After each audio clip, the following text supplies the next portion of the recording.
Hello, everyone. Thanks for coming. My name is Sean Olson. I'm the Director of Engineering and Environment with the City of Leduc. On behalf of the City and the project team, I'd like to welcome everybody and thank you for coming. Before we get started, we'd like to begin by acknowledging the land we're gathered on is Treaty 6 territory. We acknowledge the many First Nations, Métis and Inuit whose footsteps have marked these lands for generations. We understand we're all treaty people with shared responsibility to this land and to each other. We strive to build reciprocal and respectful relationships with the land, environment, and its peoples. I'd also like to thank the Leduc, Nisku, and Wetaskiwin Chamber of Commerce for hosting us today, and happy to turn it over to the province. Thank you so much for that. And yes, the Leduc, Wetaskiwin, Devin Chamber is a fantastic organization. I'm lucky to have them in my riding.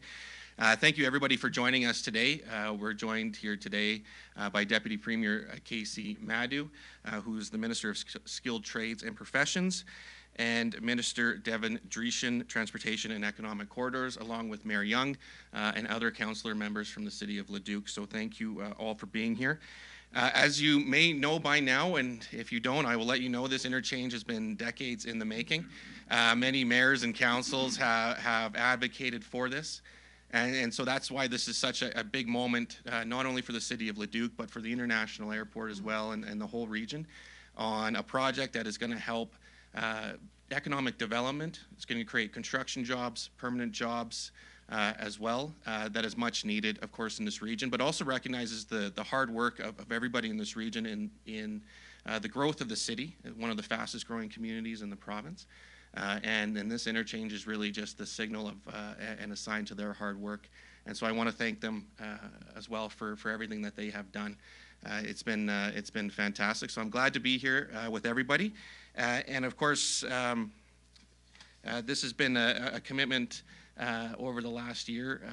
I'm glad to see that the province stepped up to fund this and fully fund it when the federal government did not. So this is something that's been extremely important to me and to this whole region. So with that, I will first introduce Minister Dreeshen to come say a few words. Thank you.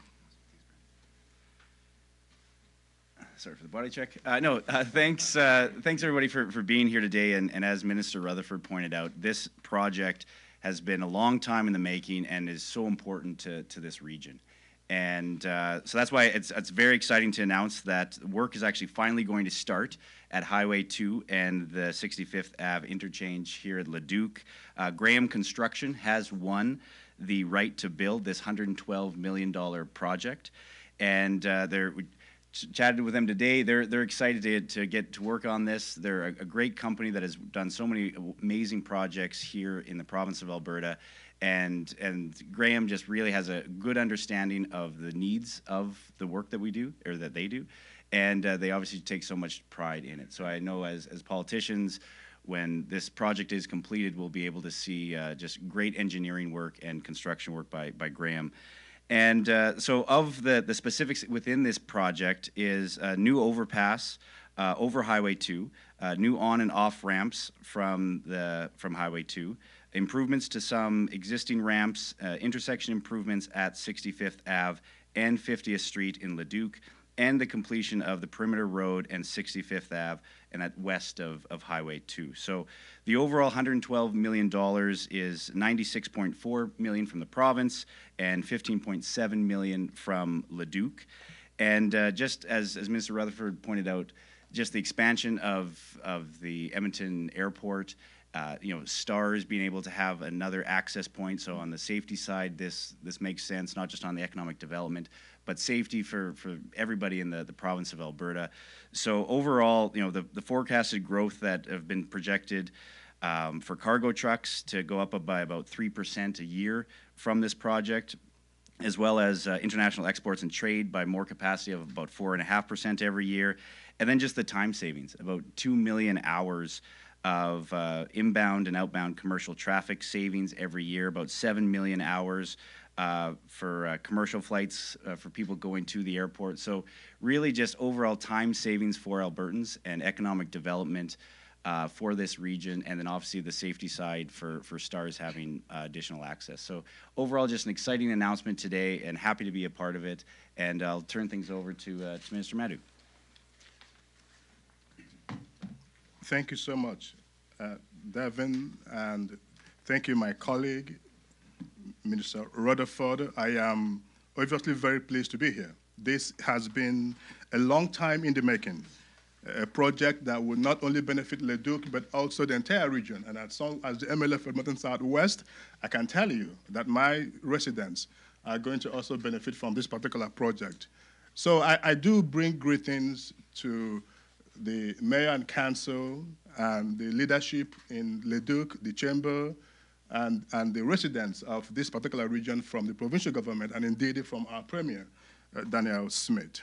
I would like to obviously thank everyone that has contributed to making this project a success and a reality. So I am very, very pleased to be here to participate in this announcement. We are here today to mark the groundbreaking for construction of the new interchange at QE2, Highway and 65th Avenue. Construction remains on schedule to start later this year and will be open to traffic in late 2025. As you may know, Premier Smith recently issued mandate letters for the new cabinet. This mandate will guide our work going forward as we continue building upon our successes to date. They will guide us as we continue to strengthen Alberta's position within the Canadian Confederation, as well as our economic position. And this is where this project comes in. You know, as I used to be a former Minister of Municipal Affairs, I can tell you that I worked closely with the Edmonton Airport Authority, Council, my colleague, Emily Rutherford, in discussing the need of the region, the airport.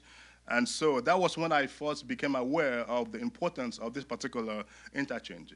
So I am grateful that the provincial government has finally followed through to make sure that this important economic project is going to be a reality. Alberta is truly one of the best places in the world to live, work, and raise a family, and indeed to build a business. People come here from all walks of life and from all regions of the world. For those willing to put in hard work, there are many opportunities to thrive. So our focus as a government has always been and will be to make sure that we do all we can to ensure Alberta maintains this enviable position. We will achieve this through hard work and by continuing to leverage our strong relationship with our municipal and other partners. Partnership and collaboration are priorities for this government, and that the theme of this partnership is evident here today as we begin this important project. The unwavering commitment of the City of Leduc, the Mayor and Council, and others has helped move this project forward for construction to begin later this year. I want you to be rest assured that your government has Alberta's best interests at heart. We will lead with core values that have made our province great.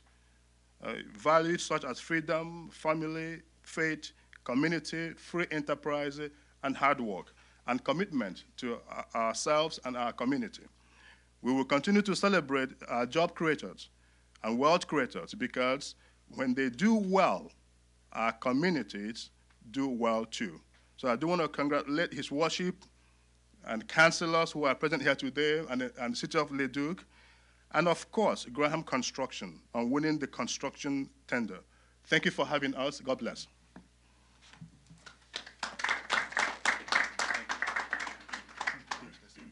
Just invite Mayor Young up to say a few words.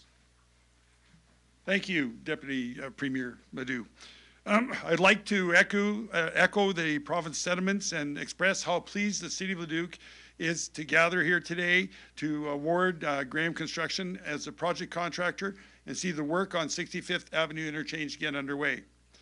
The City of Leduc is committed to being a collaborative community builder that contributes to a better connected city and region. This hasn't been a simple journey or a short journey. There's been many twists and turns. And so I want to thank Minister Rutherford for being a true champion of this project. I would also like to thank the previous Minister Sawney for her support. She was a key player in getting this project approved. And again, I want to thank Minister Dreeshen for making today's event actually happen. I want to thank all our City of Leduc staff for all the work that's been done and will be done on getting this project completed. We are thrilled to officially break ground this morning with our partners on one of the top-ranked infrastructure projects by the Edmonton Metro Region Board. This project demonstrates the benefits of the Edmonton Metro Region Growth Board and the impact that having the support of 13 municipalities identifying this project as a priority that is of regional significance. This is a massive undertaking, and it will support the safety, ease of movement of people and goods, and the future economic development in Leduc and the Edmonton International Airport and across the Edmonton Metro region. It will bring hundreds of jobs to our community and drive growth that will benefit us for years to come as we continue to attract big business to this area. We are grateful for this partnership with the Government of Alberta and are thankful for the trust that the province has put in the City of Leduc to manage this project. We, in turn, have full confidence in Graham Construction delivering exceptional results. Again, thank you for joining us today. Thank you, Mayor Young. That concludes the speakers that we have, and I think we're ready. If there's any questions, we can answer those. Yeah, thank you, everybody. We're now going to turn to a Q&A, and we're going to start with questions on the floor. Then we're going to go to the phones.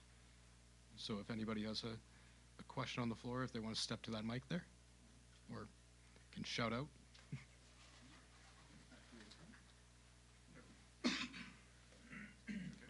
And please state your name, outlet, and keep it to one question, one follow-up, please. Sure. I'm Evan Klippenstein with CTV News. I have two questions for MLA Madu. As MLA for Southwest Edmonton, how does this project, once complete, change traffic flow and congestion in Southwest Edmonton that we've seen for a number of years now? You know, a very important question, and as you can tell, my community is very close to this construction and the airport, and a lot of people travel from my community to the airport. And in very busy seasons, it's always a jam-packed road. And coming out of Southwest, we see how blockaded the Tawliga Drive and Anthony Hende is. And so this is going to be a huge relief for the residents of Southwest, and I would dare say the residents of the entire region that finds ways to get to the airport. All right, and a little off topic, but on a personal note, why do you support Bill 1? Why do I support Bill 1?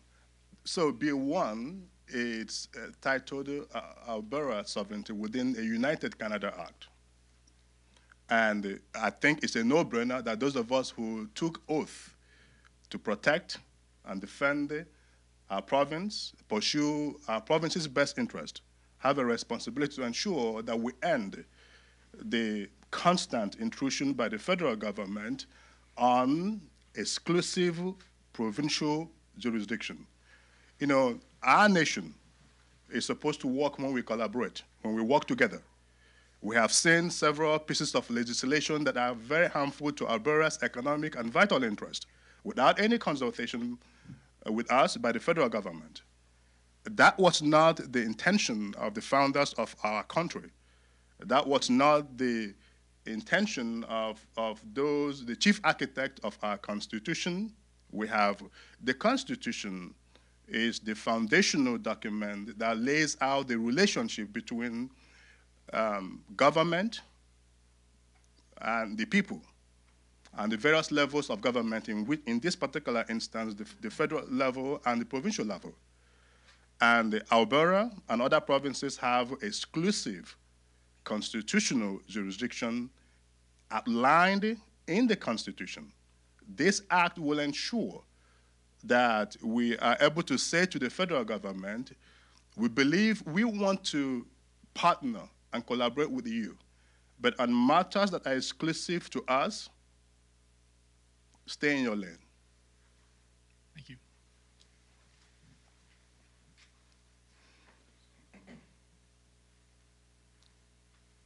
All right, anybody else from the floor? Or see nobody, we're going to go to the phones. Please patch in the first caller. Thank you, Alana Smith, Globe and Mail. Hi there. Thank you for taking my question. My first question is actually for Mayor Young.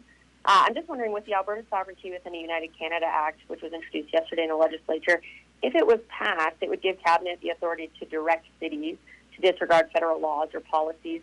So I'm just wondering, what are your thoughts on this? What's your response to these sort of powers that could affect cities? Well, go ahead, Deputy Premier. Yeah.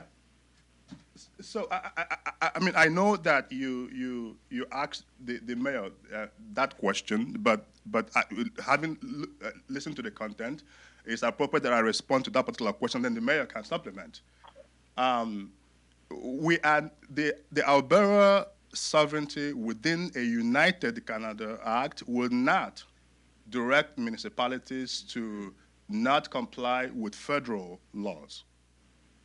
The Alberta sovereignty within a United Canada Act would provide the Legislative Assembly of Alberta the powers to put forward a motion that would ensure that the government of Alberta does not allow the intrusion into our exclusive constitutional jurisdiction or measures put forward by the federal government that are harmful to Alberta and to Albertans. We are talking about unconstitutional pieces of legislation and measures that are aimed to weaken our province and harm our interests and our people. I think it's important that all of us understand that. We are not seeking to not comply with federal laws. We are part of Canada. We are a major stakeholder in this confederation. We want Canada to work. And for some time, it hasn't worked. It is not just Alberta. Saskatchewan just put forward Saskatchewan's First Act. Various provinces are complaining about the ways and manners in which this federal government is treating equal partners in the confederation. The Constitution makes it clear that the powers of the provinces are sovereign. The powers of the federal government is sovereign within the Constitution. Mayor? No, and I have just a boring answer. We really haven't had a chance to take a look at the legislation and see how it's going to impact municipalities, and so at this time, we just haven't had an opportunity to even explore what it might mean for us. Great. And is there a follow-up? Yes, I do have a follow-up. I'm wondering if, Minister Madu, you could actually point to me where in the Act it says that there's no directives to municipalities, because I've read it, and through the press conference yesterday and the technical briefing, it's clear that if it were passed, this Act, and then it were to go towards a motion, and then that also passed, and there was what was considered an unconstitutional or harmful federal policy or practice in place, that it would then give you the power as Cabinet to direct a municipality or any sort of other provincial entity to not follow that sort of legislation or policy. So I'm wondering if you're saying that that's not actually in the Act, where exactly are you reading that from? Can you point to where in the Act it says that? I am happy to. You were, in your earlier question, you made reference to directing the municipalities to not comply with federal laws. I am saying that if there is a federal law, an unconstitutional federal law, that is harmful to Alberta and our interest, and if municipalities have a role to play in that, the Alberta sovereignty within a United Canada Act would require the Legislative Assembly to put forward a motion, which would then be required to be acted upon by the Lieutenant Governor in Council, which is Cabinet.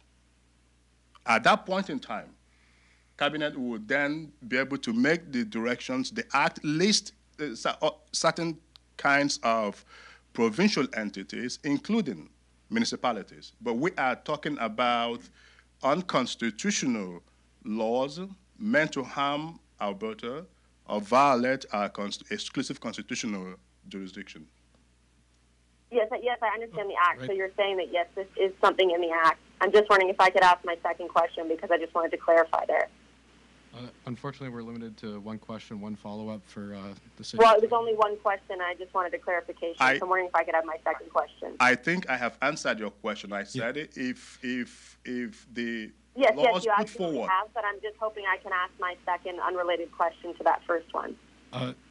Just limited to one question, one follow-up. My apologies. You can follow up with our offices later on to get clarification, but this concludes the Q&A segment of this announcement. And if anybody is interested, we're going to be doing a picture outside in front of the new boards that are out there to celebrate this announcement. Thank you so much, everyone. Thank you for being here. Appreciate that. Thank you, Premier. Thank you. You're watching. Deputy